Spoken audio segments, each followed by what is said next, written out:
Good morning, everybody. The April 27, 2017 Veterans Land Board meeting will now come to order. First item on the agenda is approval of the minutes from our last meeting on February 23. After the board has had a chance to review the minutes and assuming no questions, comments, or objections, I could entertain a motion to confirm said minutes. I move approval.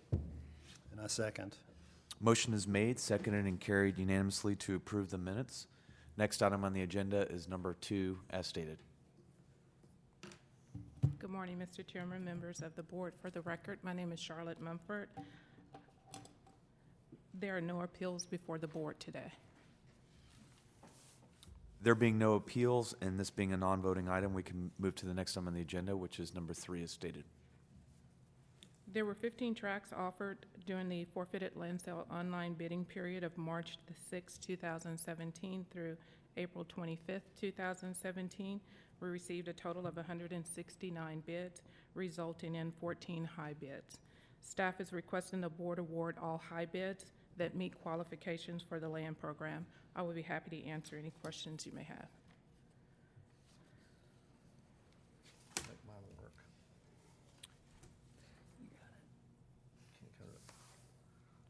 I I don't have any can't see it, questions. so hold on. I think we have, we're technical trying to download the difficulties. attachment here. So stand by to stand by.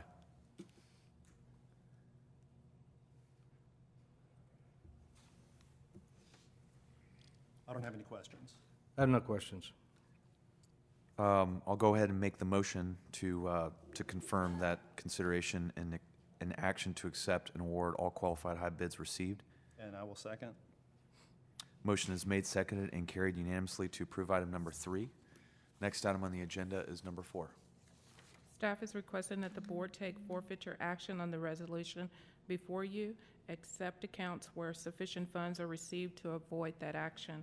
14 accounts are being presented for forfeiture action today. I will be happy to answer any questions you may have. Any questions from the board? I move approval.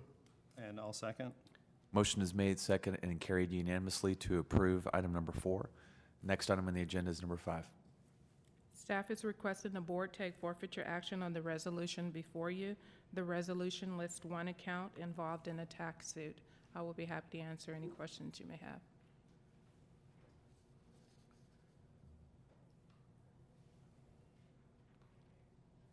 How many dollars are involved? The delinquent taxes are 17,000? Yes.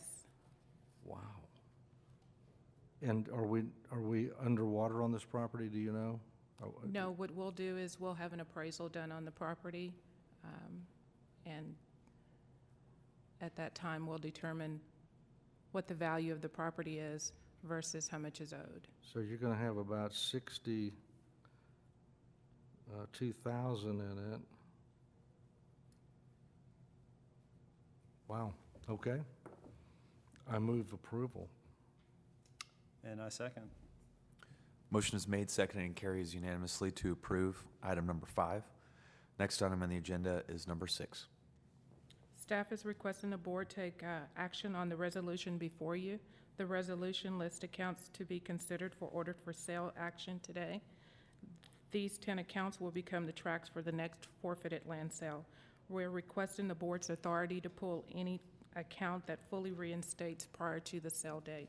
I would be happy to answer any questions you may have. Okay, the ones that are on the estates, are we working with them at all? Yes, sir. There are a few on there with low balances, and we'll continue to work with those account holders. Okay, move approval. Second. Motion is made, seconded, and carries unanimously to approve item number 6. Next item on the agenda is number 7, as stated.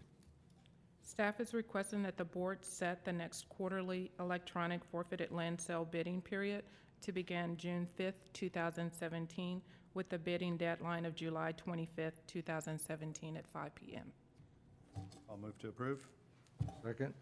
Motion made, seconded, and carries unanimously to approve item number 7. Thank you. Thank you. Next item on the agenda is number 8. Good morning, Mr. Chairman, members.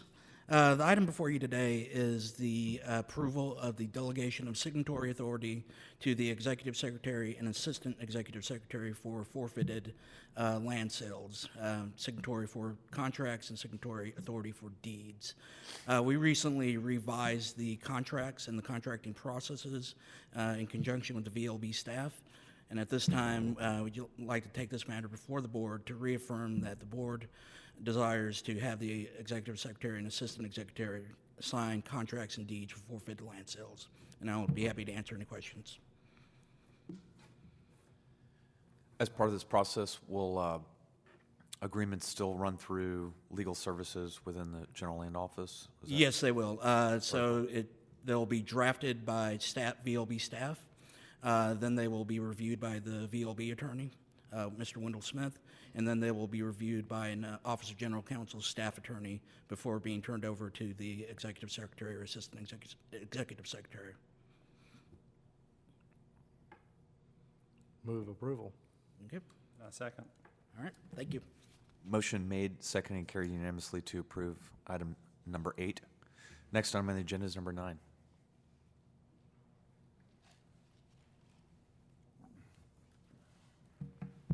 Morning, Mr. Chairman, members. My name is Ken Wallingford. For the record, I'm the Senior Advisor to the Executive Secretary of the Veterans Land Board. And before you have a memo, if you haven't had a chance to look at that, I'll let you do that at this time before I make some comments.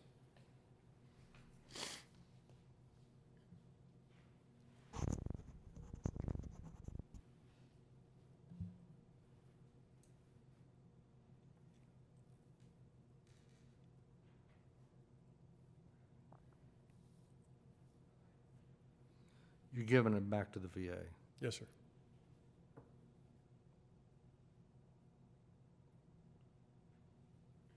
I have no problem with that. I'll move approval. Can you give a little bit more background Sure. on this issue? You know, when we started this program, Texas was one of probably 7 states that did not have a state veterans home program. So the first one that we selected through a process that was awarded to us by the VA Secretary Jesse Brown at the time gave Texas 4 homes all at once, which was kind of unusual. Texas, normally the rules were if you didn't have one, you got one. But through a person that was National Commander of the VFW, former TVC Executive Secretary Jim Nyer, was with Secretary Brown one day, and he said, "How many homes does Texas want?" Well, he didn't know what to say. He said, "Oh, how about 4?" So he gave it to us. So when we looked at Temple being the first one we were going to build on, we requested 20 acres of land on the north side of the campus that was not being utilized by the VA at that time.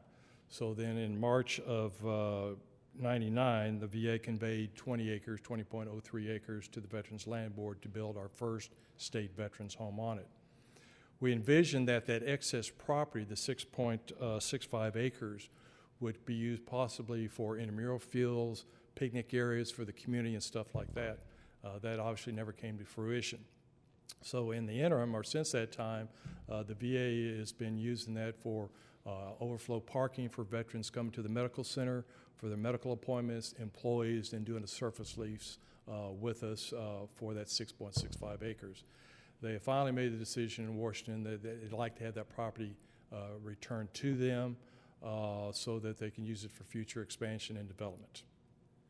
For that initial conveyance in 99, was there economic consideration in that conveyance, or was No, that? sir. The VA nor the Veterans Land Board appropriates any monies for land acquisition. So case like Temple, that was VA property. Our home in Bonham is VA property that was deeded to us.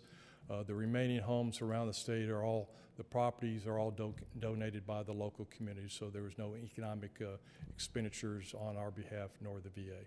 In 1999, was it contemplated in the conveyance of that deed that it would at some point be returned to the VA if it's not used?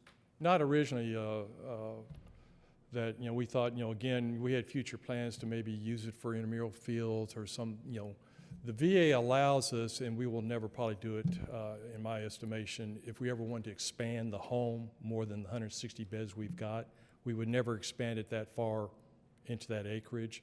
So it's just sat there all along. The VA's maintained it as far as mowing and stuff like that, and then we entered into surface lease several years back for them to use that for, the overflow parking and stuff like that. So we really have no need going forward for that. And the VA certainly is, the commissioner traveled around the state last year, and some of you all have been to VA medical centers. Parking's at a premium, a lot of these folks, so they can certainly use that for, and the VA, the local VA director who's since moved on to Birmingham, really tried to get this thing done several years ago, but at the time, Washington DC VA central office was not interested. They're interested today. Counsel, did you have something? Yes, just Yeah. a technical note. Once again, Anthony Vargas, Office of General Counsel. The survey that is attached to the memo and to the draft deed, the GLO survey team found some discrepancies in that survey, so we're working with the VA to correct that. So the authority to execute the deed would be conditioned on having an updated, corrected survey as approved by GLO survey staff. We can include that in the motion, so for the record, we'll make that I move contingency. approval subject to the corrections. And I'll second. Motion made, seconded, and carries unanimously to approve item number 9. Next item on the agenda is number 10. Mr. McLemore. For the record, I'm Bill McLemore, the Assistant Executive Secretary of the Veterans Land Board. This is your cumulative monthly production performance report that we use to assess and report the progress of both our marketing and loan operation teams are making toward the achievement of our established fiscal year 17 goals, and we compare that to last year's production efforts. And I think for the, with the exception of the decreasing demand for home loans, we're on track to meet the FY17 production goals. From the home loans on the second page, this year, in state, we started out overall with many of our participating lenders reporting they were seeing up to 40% decreases in overall home loans, not just their VLB home loans. Nationwide, that they showed a reduction of about 26% nationwide in home loans. For VLB, that hit us at 89%. Between last year and this year, we saw a 89% reduction in home loans for our within the VLB. There are about 3 factors that we believe contribute to that: economic, political, and one operational. Economic, clearly the Fed rate increases about a half a point over 3 times over the year, certainly precipitated some slowdown. The election concerns, particularly immediately before and after the election on November the 7th, had some concerns and slowed that down. But also for us operationally, the Citibank decision to withdraw as both our program administrator and our master loan servicer has created some concerns with the participating lenders. So all of those factors have contributed. It's getting better. We certainly aren't going to close out the year with $800 million worth of loans like we had last year, and we've yet to hit the $100 million mark this year. But Rusty assures us he is lowering those, getting those increases as low as he can, consistent with the market, and we think we'll be able to have a reasonable year this year. In terms of home loans, all our both land and home improvement loans, we're on track to meet those goals that we established, which are higher goals than they were last year. Our other good news is our 30-day average processing time, which had been high, we're back down to about 26 days, and that's important for people that are wanting to get this thing over with and start making payments. Have we found a replacement for Citi yet? We have, the RFPs have closed, and they're in the process of reviewing the proposals.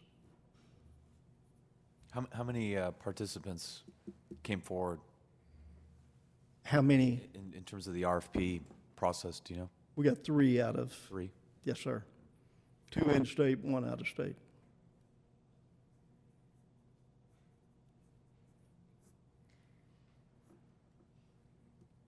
I have no other questions. Well, what's the rate? What's our rate today? On land, No, 7 point, on mortgages? on mortgages, this week, changes tomorrow, 3.95. Less than half for disabled. But you go online and you can look and you can see some 3.5% interest rate still. Is that the max of where it can be, or is there still room to increase? Is that right? That's a rusty question in terms of its impact upon the fund. And I don't know the answer. I'll find out for you and get it to you. No, you don't need to get it to me. After I asked the question, I realized that it was a bad question. Because Understand? anyway, all right, thank you. Any other questions, comments? Thank you, sir. Thank you, Mr. McLemore. Before we adjourn, I want to recognize Kevin Dolphing with the Lone Star Veterans Association, who joins us from Houston. Had a chance to visit with you personally during the Year of the Veteran last year. Appreciate all that you do throughout the state to serve our military veterans. We welcome guests from throughout the state, so tell your battle buddies they're always welcome here in Austin. Finally, I wanted to recognize the contributions of Mr. Johnson to the state of Texas, not only through his military service, but his service to this board. This will be his last meeting in service to the Veterans Land Board. Alan, I think, reflects the greatness of our state through his military service and his ongoing public service and his commitment to this board for 10 years. So I encourage all staff to salute him on his way out and to thank him for what he's done. We will definitely be calling upon you. Thank you. In the coming years, because these are big boots to fill. And now we have 2 Navy guys that'll be on the board. I don't know what's going on around here, but but Alan, just want to thank you for all you do. I don't know if you have any final comments for everybody. Thank you very much. It's been fun. I've made some great friends, and you've helped me personally. Bill helped me out of the situation that I was dug into and worked very well. It's, you know, you serve in the military and you come out of the military with a lot of friendships that you never, ever forget because you're kind of that band of brothers, and you always look back on those days. And I look back on these days too because you're part of my band of brothers. And we've all made a contribution to the military and to our veterans, and it's been fun. It really has been fun, and I thank you very much. Thank you very much for your remarks. Thank you for your service. There being no further business before the board, we are hereby adjourned.